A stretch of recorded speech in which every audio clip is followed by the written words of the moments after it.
साथियों नमस्कार। Bhatnagar talk show में एक बार फिर आपका स्वागत है, एक बार फिर आपका हार्दिक अभिनंदन है। आज हम अर्थशास्त्र के एक महत्वपूर्ण अध्याय और सामाजिक विज्ञान के एक महत्वपूर्ण अध्याय आर्थिक विकास एवं नियोजन पर बात करेंगे। आर्थिक विकास एवं नियोजन पर चर्चा करेंगे।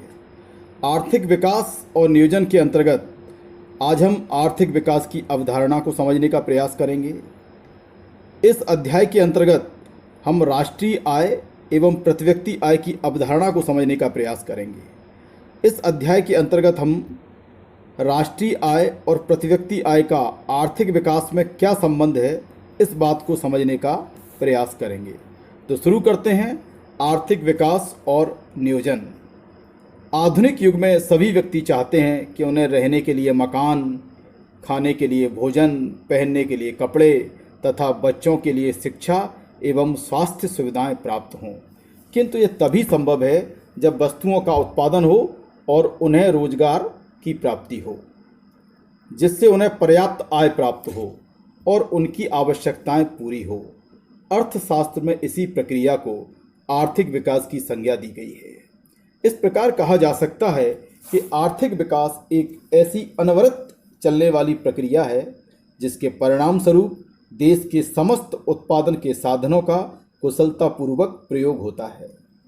इसमें राष्ट्रीय आय और प्रति व्यक्ति आय में निरंतर एवं दीर्घकालीन वृद्धि होती है। आइए अब हम लोग आर्थिक विकास के संबंध में प्राचीन एवं नवीन अर्थशास्त्रियों के विचारों को समझने का प्रयास करते हैं। साथियों, प्राचीन काल में भारत को सोने की चिड़िया कहा जाता था। इसका अर्थ यह है कि उस समय भारत एक संपन्न एवं विकसित देश था और भारत की अर्थव्यवस्था बड़ी मजबूत थी। सादा जीवन, कठोर मेहनत, परस्पर भाईचारा आदि यहाँ की अर्थव्यवस्था का मुख्य आधार था। उपजाऊ भूमि से पर्याप्त मात्रा में अन्न का उत्पादन होता था तथा कुटीर एवं ग्रामीण उद्योगों से यहाँ के निवासियों का जीवन यापन सरलता से होता था। व्यापार भी बड़े पैमाने पर होता था, जिससे व्यक्तियों के साथ साथ ग्राम एवं राज्य भी खुशहाल एवं संपन्न थे। प्राचीन काल में आर्थिक विकास के अंतर्गत भौतिक सुख सुविधाओं के साथ साथ मानव मूल्यों को भी महत्वपूर्ण स्थान दिया जाता था। महान अर्थशास्त्री कौटिल्य ने अपनी पुस्तक अर्थशास्त्र में इन विचारों की विस्तार से व्याख्या की है। भारत के प्राचीनतम ग्रंथ वेदों में इन सभी की समृद्धि और बाहुल्यता की धारणा बताई गई है। प्राचीन काल में वैश्विक स्तर पर आर्थिक विकास के अंतर्गत भौतिक संपन्नता को विशेष स्थान प्राप्त था। जर्मनी एवं फ्रांस के वणिकवादी विचारक सोने एवं चांदी की प्राप्ति को विकास का आधार मानते थे। समय के साथ साथ विकास की अवधारणा भी बदलती रही। प्राचीन अर्थशास्त्री एडम स्मिथ का विचार था कि किसी देश में वस्तुओं एवं सेवाओं की वृद्धि ही आर्थिक विकास है।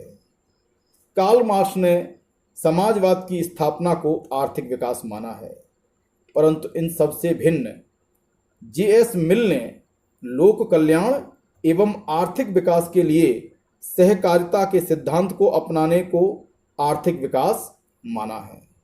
नवीन अर्थशास्त्रियों में पॉल एलवर्ट देश के उत्पादन के साधनों के कुशलता पूर्वक प्रयोग द्वारा राष्ट्रीय आय में वृद्धि को आर्थिक विकास मानते थे, जबकि विलियमसन और बट्रिक का विचार है कि देश के निवासियों की प्रति व्यक्ति आय में वृद्धि आर्थिक विकास है। नोबेल पुरस्कार से सम्मानित प्रोफेसर अमर्त्य सेन ने भी आर्थिक कल्याण को विशेष महत्व दिया है।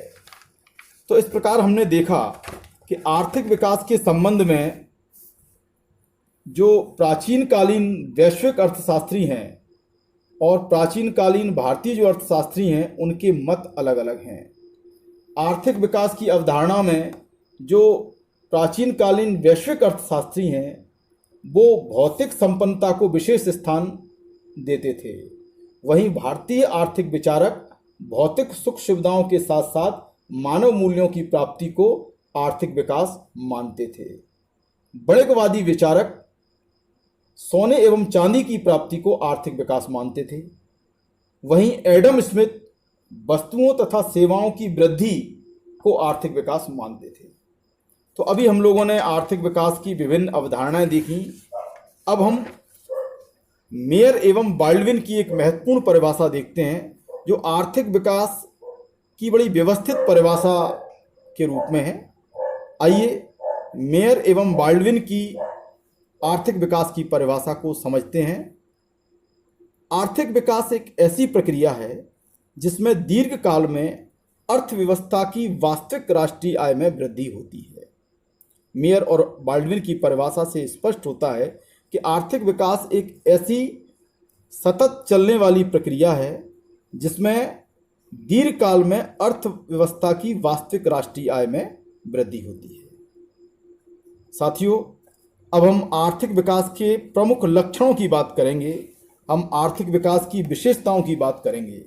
आर्थिक विकास की पहली विशेषता अथवा पहला लक्षण है, आर्थिक विकास एक सतत प्रक्रिया है। जी हाँ साथियों, आर्थिक विकास एक सतत एवं निरंतर चलने वाली प्रक्रिया है जिसके परिणाम स्वरूप राष्ट्रीय आय में क्रमशः वृद्धि होती रहती है। इस प्रक्रिया के परिणाम स्वरूप अर्थव्यवस्था में वस्तुओं की मांग और पूर्ति में निरंतरता बनी रहती है। आर्थिक विकास की दूसरी महत्वपूर्ण विशेषता है राष्ट्रीय आय एवं प्रति व्यक्ति आय में वृद्धि। आर्थिक विकास के परिणाम स्वरूप राष्ट्रीय आय एवं प्रति व्यक्ति आय में लगातार वृद्धि होती है। आर्थिक विकास की तीसरी महत्वपूर्ण विशेषता है दीर्घकालीन प्रक्रिया।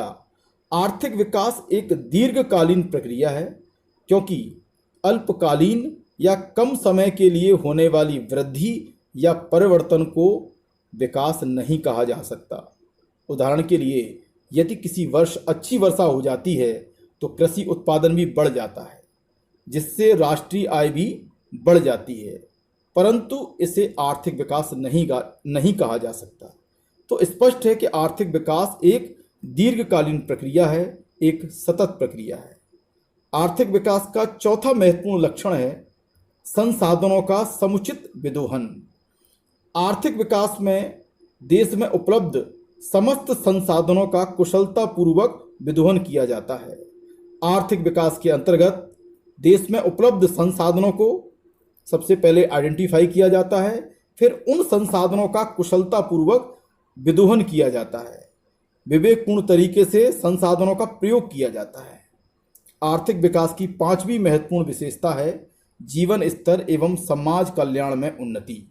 आर्थिक विकास के दौरान प्रति व्यक्ति आय में वृद्धि के परिणाम स्वरूप जनसाधारण के जीवन स्तर में सुधार आता है, आर्थिक विषमताओं में कमी आती है तथा सरकार द्वारा शिक्षा, सार्वजनिक स्वास्थ्य आदि जन कल्याण कार्यक्रमों में वृद्धि की जाती है। इससे लोगों के रहन सहन का स्तर ऊंचा उठता है।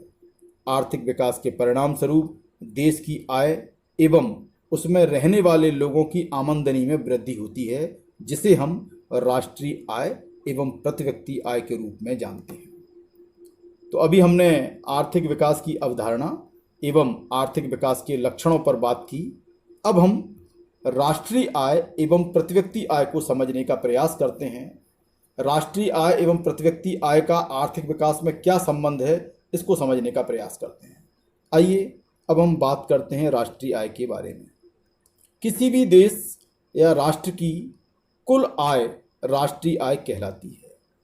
इसे देश में एक वर्ष में उत्पादित समस्त वस्तुओं तथा सेवाओं के मौद्रिक मूल्य, जिसे हम बाजार मूल्य भी कहते हैं, को जोड़कर ज्ञात किया जाता है। प्रोफेसर मार्शल के अनुसार किसी देश का श्रम एवं पूंजी उसके प्राकृतिक साधनों पर क्रियाशील होकर प्रतिवर्ष भौतिक एवं अभौतिक वस्तुओं के शुद्ध योग, जिसमें सभी प्रकार की सेवाएं शामिल होती हैं, का उत्पादन करते हैं।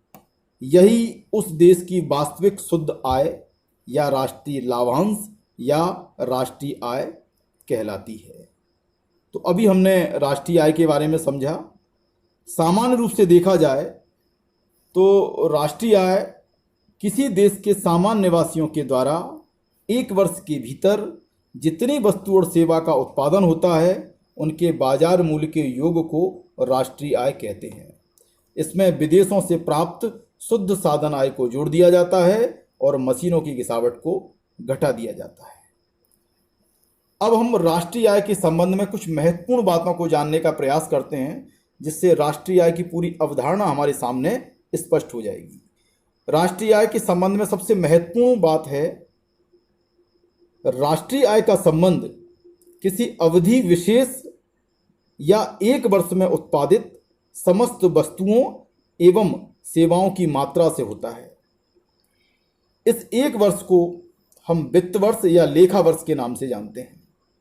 भारत में 1 अप्रैल से लेकर 31 मार्च के बीच में जितनी वस्तु और सेवा का उत्पादन किया जाता है उनके बाजार मूल्य के योग को ही हम राष्ट्रीय आय में शामिल करते हैं। राष्ट्रीय आय के बारे में दूसरी महत्वपूर्ण बात है, राष्ट्रीय आय में सभी प्रकार की वस्तुओं और सेवाओं की बाजार कीमतें शामिल की जाती हैं। इसमें एक वस्तु की कीमत को एक ही बार गिना जाता है। तो इस प्रकार स्पष्ट है कि राष्ट्रीय आय में वस्तुओं और सेवाओं की बाजार कीमतों को शामिल किया जाता है।